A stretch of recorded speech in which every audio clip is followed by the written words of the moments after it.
रामचंद्र दीदी ने उसमें निकल गया और हमें दीदी ने एडवांस करा।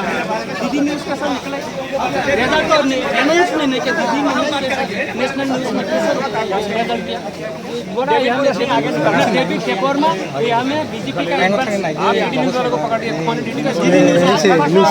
ये तो हमारे काम में आप पकड़ लो, हम यहाँ में बैठेंगे और वहाँ में आपने कहा यार आपको पुलिस ऑफिसर है ना रंगतुलाल बाबू और दी है वो बोला है अभी अनाउंस कर रहा हो सिग्नेचर के बाकी है।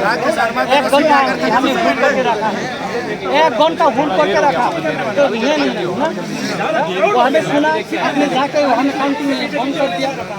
डेबिट पेपर में कितना काम किया आपने तो कुछ नहीं किया।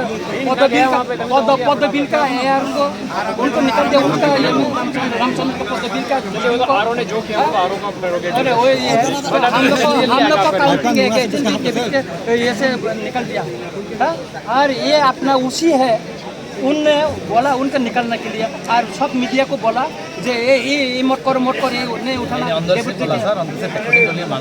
अरे भाई वहाँ में मेरा को फोन करके बोला उसके बाद सर नहीं सर अंदर से भी न्यूज़ आ रहा है। अभी आपको क्या मतलब रिजल्ट से मतलब